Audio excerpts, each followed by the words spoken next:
Tell me, who's the greatest rapper of all time? Perhaps you're thinking it's this guy. Or maybe even him. Or how about this one? Well, it's none of them, but Doom is maybe like top 3-ish, so let's roll with that, okay? Madvillain falls under a certain genre of rap I like to call silly rap.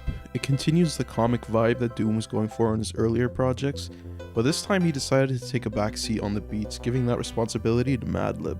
This was an interesting choice at the time, as Doom had been known for rapping over his own beats, but Madlib was a fitting choice as he had been producing for almost a decade up to that point, and they both made somewhat outsider music. Now at the time, Madlib was just starting up his solo career, and Doom was on a bit of a run, but nothing that really solidified him into the legend status yet. Or at least that was the case until March 23rd, 2004 when Madvillain dropped and immediately received praises from critics all around the board.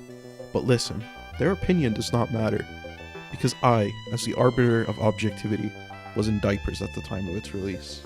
Now, fast forward 20 years, and I can confirm, it's pretty good. First of all, every beat on this thing is just a mastercraft.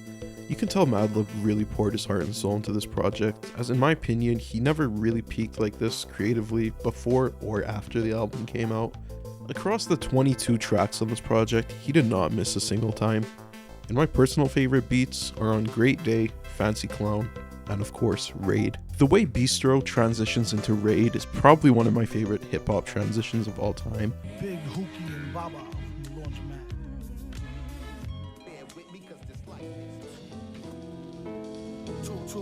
It's just so satisfying. Like Madlib, Doom is also at the top of his game, bringing some of the best rhyme schemes and punchlines of his entire career, and my favorite verse is probably his one on Great Day. The part where he goes, what is jalapenos? It's just one of my favorite quotables of all time. Listen, no questions asked, both these guys are at the top of their game, but I do feel like the features are kind of lacking in this album. Like, on Hardcore Hustle, I feel like Wild Chad is just kind of yapping, you know, like, it's a pretty good verse, but it doesn't feel up to par with what Doom was spinning.